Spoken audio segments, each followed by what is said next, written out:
وزیر اعظم نے 15 national parks کو محفوظ بنانے کے منصوبے کا اعلان کر دیا. کہتے ہیں حکومت سیاحت کو فروغ دینے کے لیے اقدامات کر رہی ہے. نیشنل پارک کے قیام سے لوگوں کو روزگار میسر ہوگا.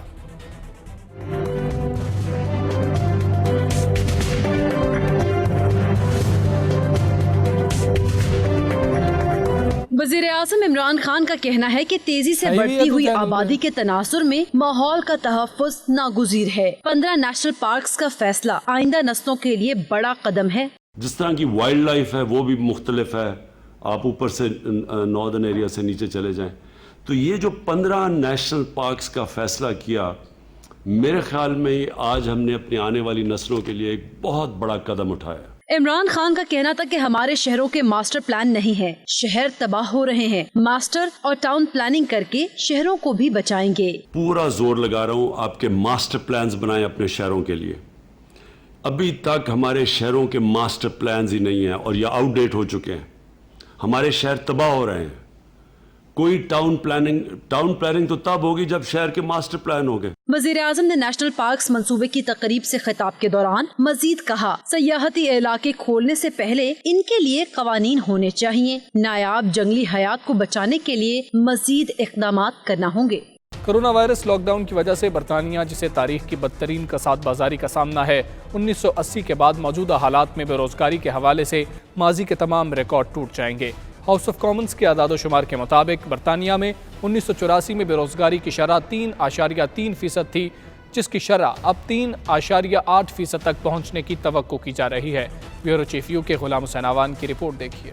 لیبر پارٹی نے خبردار کیا ہے کہ وزراء کو کاروباری فروغ کے لیے زیادہ سے زیادہ کام کرنے کی ضرورت ہے، کیونکہ بڑی سیاسی جماعتیں معیشت کو بچانے کے طریقوں پر عمل پیرا ہونے کی کوششیں کرتی ہیں. ہاؤس آف کامنز کے اعداد و شمار کے مطابق برطانیہ میں موجودہ 2.8 ملین بے روزگار افراد میں سے 10 لاکھ مزید افراد کو شامل کیا جا سکتا ہے. وزیر اعظم بورس جانسن نے کورونا وائرس کے باعث متاثر ہونے والی برطانوی معیشت کو پاؤں پر کھڑا کرنے کے لیے اربوں پاؤنڈز خرچ کرنے کا وعدہ کیا ہے، مگر تمام تر اقدامات کے باوجود عالمی وبا سے متاثرہ برطانوی معیشت سنگین بحران سے دوچار ہے.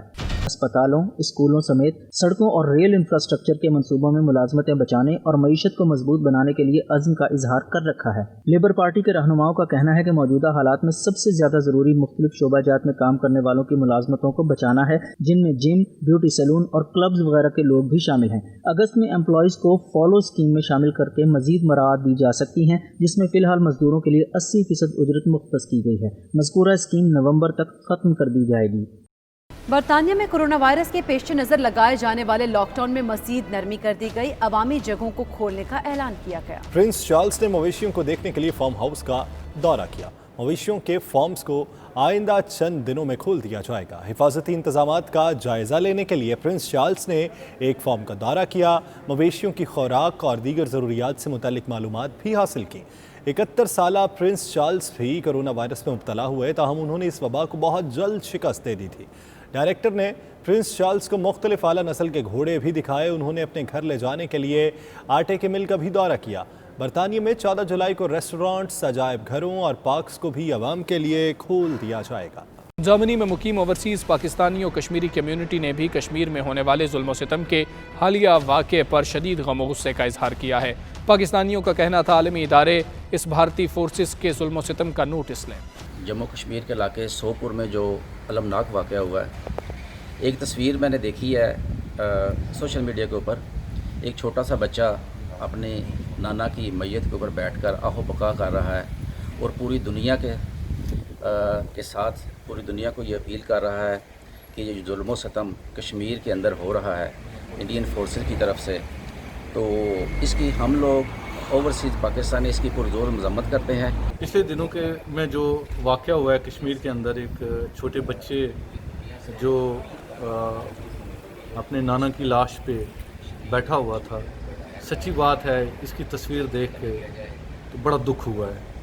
پوری پاکستانی کمیونٹی کو، بلکہ سب لوگوں کو، یہ جو جن کا تعلق انسانیت سے ہے، ان سب کو بہت دکھ ہوا ہے اور یہ بڑا دردناک واقعہ ہے. کشمیری عوام سے اظہار یکجہتی اور بھارتی مظالم کے خلاف پاک میڈیا جرنلسٹ فورم کا آن لائن اجلاس ہوا، جس میں شرکاء نے کہا مقبوضہ کشمیر میں جاری کرفیو اور لاک ڈاؤن سے انسانی زندگی اس وقت مفلوج ہو کر رہ گئی۔ انسانی حقوق کی تنظیمیں بھارتی مظالم کا نوٹس لیں، جدہ سے نمائندہ 92 نیوز عدیل ریاض کی رپورٹ دیکھیں۔ پاک میڈیا جرنلسٹ فورم کے زیر اہتمام کشمیری بھائیوں سے اظہار یکجہتی کے لیے آن لائن اجلاس بلایا گیا، جس کے مہمان خصوصی وزیر بہبود آبادی آزاد کشمیر ڈاکٹر مصطفیٰ بشیر عباسی تھے۔ انہوں نے کشمیر کے موجودہ حالات پر تفصیلی روشنی ڈالی۔ اجلاس سے کشمیر کمیٹی جدہ کے چیئرمین مسعود پوری، الطاف سدوزئی، محمد اقبال یوسف، کامران مشتاق چوغتائی اور سینئر حریت لیڈر عبدالحمید لون نے خصوصی طور پر خطاب کیا۔ مقبوضہ ریاست جموں کشمیر پچھلے 73 سال سے اپنے حق قدرت کی جدوجہد میں مصروف ہے۔ جو ہماری خارجہ پالیسی کا ایک حصہ ہے کہ بھئی military is not the option to solve this problem. شرکاء نے کہا بھارت جموں کشمیر میں معصوم بچوں کو بھی نہیں بخش رہا۔ بھارتی قابض فوج نے 2003 سے 2020 تک 400 سے زائد بچوں کو شہید کیا، جن میں 72 معصوم بچیاں بھی شامل ہیں۔ شرکاء نے کہا بھارت میں مسلمانوں اور کشمیریوں کا قتل عام ہو رہا ہے، دنیا اس کا نوٹس لے اور بھارت پر دباؤ ڈالے۔ عدیل ریاض، 92 نیوز، جدہ۔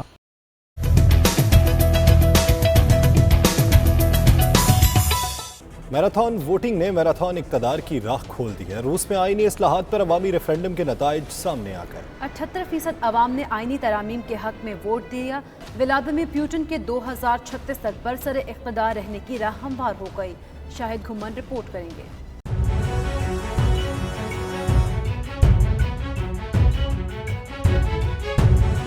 آئینی ترامیم کی سیاسی چال نے دکھایا کام، پیوٹن کے اقتدار کو مل گیا دوام۔ میراتھن ووٹنگ نے روسی صدر کے میراتھن اقتدار کی راہ کھول دی۔ 1993 کے روسی آئین میں ترامیم پر ریفرنڈم کے دوران عوام کی اکثریت نے ترامیم کے حق میں ووٹ دیا۔ سرکاری اعداد و شمار میں بتایا گیا ریفرنڈم کا اوسط ٹرن آؤٹ 75% تھا۔ 78% نے ترامیم کے حق میں، 22% نے مخالفت میں ووٹ دیا۔ کورونا کے باعث روسی تاریخ میں پہلی بار ووٹنگ کا عمل 1 ہفتے جاری رہا۔ عوام نے احتیاطی تدابیر کے ساتھ حق رائے دہی استعمال کیا۔ روسی صدر نے ووٹنگ کے آخری روز ووٹ کاسٹ کیا تو ان کے چہرے سے فتح کا یقین چھلک رہا تھا۔ پیوٹن کو مزید 2 بار صدارتی انتخاب میں حصہ لینے کی اجازت مل گئی۔ پیوٹن کا موجودہ دور 2024 میں ختم ہوگا۔ آئندہ دونوں الیکشنز میں کامیابی کی صورت میں وہ 2036 تک روس کے سیاہ و سفید کے مالک بن جائیں گے۔ روسی صدر نے عوام کا شکریہ ادا کرتے ہوئے کہا عوام کی اکثریت نے حکومت پر اعتماد کا اظہار کیا، جبکہ روسی اپوزیشن نے ریفرنڈم کو غیر قانونی اور پیوٹن کے ہمیشہ کے لیے اقتدار پر قابض رہنے کی کوشش قرار دیا۔ انٹرٹینمنٹ سے خبر شامل کرتے ہیں۔ شہروز سبزواری اور صدف کمل شادی کے بعد پہلی بار ایک ساتھ ٹیلی فلم گھر کے نہ گھاٹ کے میں جلوہ گر ہوں گے۔ یہ ٹیلی فلم عید الاضحیٰ پر ریلیز کی جائے گی۔ شوٹنگ کی تصاویر شیئر کرتے ہوئے صدف کمل اور شہروز سبزواری کا کہنا تھا کہ انہیں شادی شدہ جوڑے کے طور پر ایک دوسرے کے ساتھ کام کر کے بہت اچھا لگ رہا ہے۔ وہ ایک ساتھ سیٹ پر آتے ہیں، پروفیشنل انداز میں اپنا کام کرنے کے بعد گھر واپس چلے جاتے ہیں۔ شہروز سبزواری نے اپنی پہلی اہلیہ سائرہ یوسف کو طلاق دے کر 31 مئی کو صدف کمل سے نکاح کیا تھا۔ اب تک کے لیے اتنا ہی۔ مزید باخبر رہنا ہو تو دیکھتے رہیے 92 نیوز UK۔